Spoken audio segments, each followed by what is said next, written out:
Hello everyone, स्वागत करता हूं आप सभी का आपके अपने प्यारे से यूट्यूब चैनल दी यूनिवर्सल एजुकेशन में। तो कैसे हो आप सब? उम्मीद करता हूं बहुत अच्छे से और बिल्कुल मस्त जबरदस्त तरीके से पढ़ाई कर रहे होंगे। आज की इस क्लास में हम लोग सीखने वाले हैं, जानने वाले हैं कि भाज्य और अभाज्य संख्या यानी कंपोजिट और प्राइम नंबर किसे कहते हैं, आखिर हमारा होता क्या है भाज्य और अभाज्य संख्या।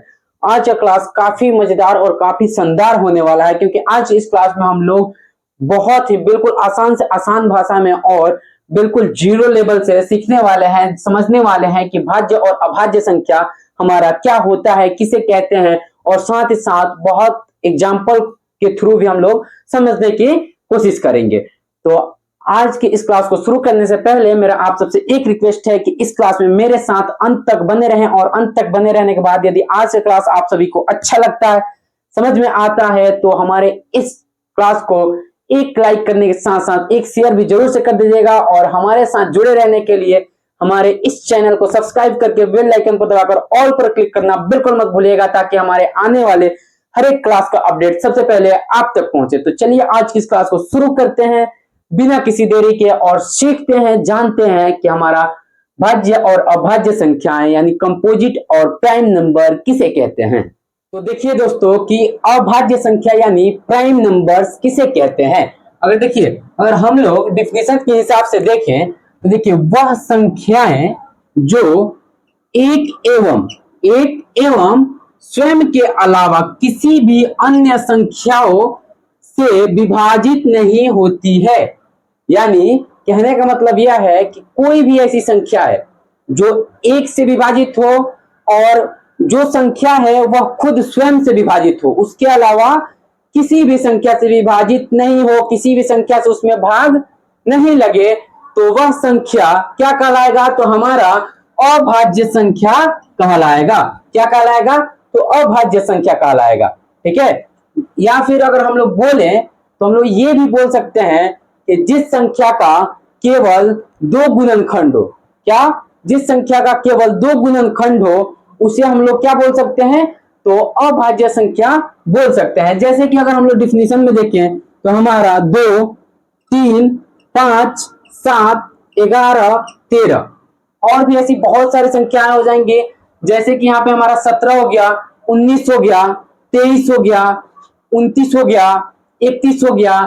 ऐसी अभी और भी बहुत सारी संख्याएं होंगी जो हमारा अभाज्य संख्याएं होंगी। अब हम लोग को यह देखना है कि ये जो हमारा 2 है ना, ये कैसे हमारा अभाज्य संख्या हो सकता है। ठीक है, तो देखिए मैं समझाता हूं। देखिए यहाँ पे जैसे 2 हो गया, अब 2 का अगर हम लोग देखें गुणनखंड, इसमें किस किस से भाग लग सकता है, तो देखिए सबसे पहले तो इसमें दुनिया की कोई भी संख्या में 1 से भाग लग जाता है। लग जाता है कि नहीं लग जाता है? तो लग जाता है। ठीक है, इसमें किससे लगेगा? तो 1 हो गया, 1 से क्या होगा?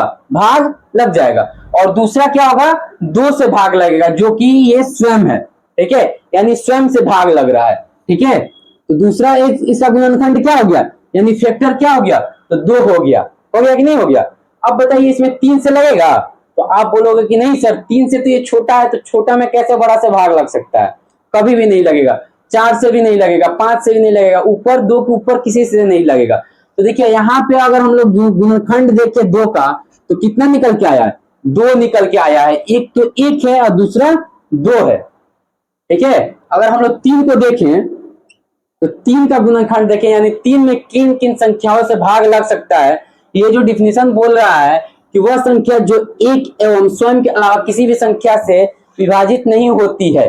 ठीक है, तो यह इस पे सेटिस्फाइड हो रहा है कि नहीं हो रहा है, ये देखना है। ठीक है, तो देखिए अगर 3 से हम भाग लगाए तो 1 से 3 कट जाएगा, 1 से सभी संख्या कटती है। तो सबसे पहले तो इसका फैक्टर हो गया 1। हो गया कि नहीं हो गया? ठीक है, समझ में आया? उसके बाद अगर हम लोग इसमें 2 से लगाएं तो क्या 2 से 3 कटेगा? 2 के पहाड़ा में 3 कभी आता है? तो आप बोलोगे नहीं सर बिल्कुल नहीं आता है, कभी भी नहीं आता है। ठीक है, तो चलो मान लेता हूं नहीं आता है। ठीक है, अब बताओ 3 के पहाड़ा में 3 आता है, तो 3 एकम 3 आता है, 3 से कट जाएगा। तो वो किससे कटा? स्वयं से कटा कि नहीं कटा? ये 3 से ही कट रहा है, इसका मतलब स्वयं से कट रहा है। हाँ, तो इसका दूसरा गुणनखंड क्या हो जाएगा? तो 3 हो जाएगा। ठीक है, 4 से अब ये कटेगा? तो नहीं कटेगा। क्यों? क्योंकि ये 4 से छोटा है, और बड़ा संख्या से छोटी संख्या कभी भी नहीं कट सकती है पूर्ण रूप से।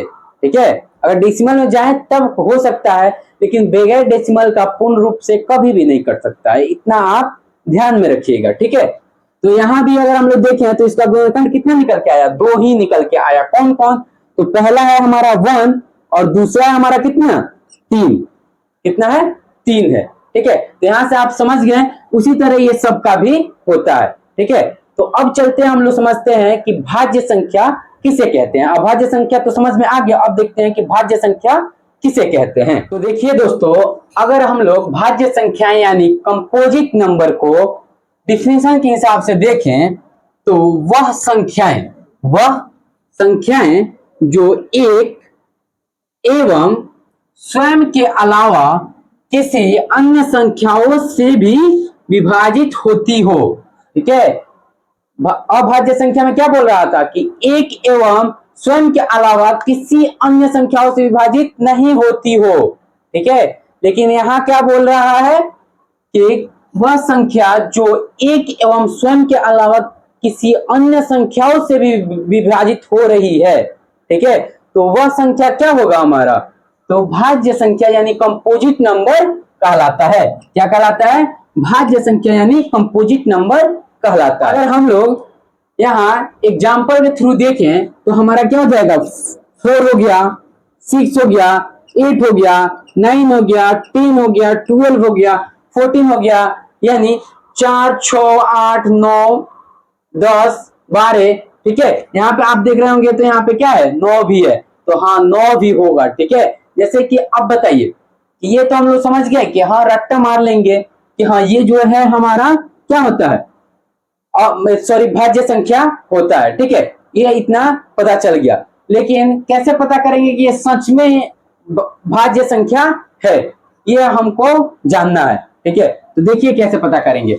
जैसे हम लोग अभाज्य संख्या को पता किए थे ना, उसी तरह क्या होना चाहिए इसमें, उसमें था कि 2 गुणनखंड होना चाहिए किसी भी संख्या का, तब वो क्या होगा, अभाज्य संख्या होगा, वरना नहीं होगा। इसमें क्या है, मिनिमम 3 या फिर 3 से अधिक गुणनखंड होना चाहिए। ठीक है, तभी हमारा क्या होगा, ये भाज्य संख्या हो सकता है। देखिए यहाँ पे अगर हम लोग 4 को देखें तो 4 सबसे पहले 1 से कट जाएगा, 1 से सभी संख्याएं कटती हैं। ठीक है, उसके बाद 2 से भी कट जाएगा। ठीक है, 2 के भी टेबल में आता है कि नहीं आता है, 2 के पहाड़ा में आता है ना, 4, 2 दूना 4। ठीक है, तो 1 से कटा, 1 2 से कटा। ठीक है, उसके बाद 3 से कटेगा, 3 के पहाड़ा में 4 आता है तो नहीं आता है।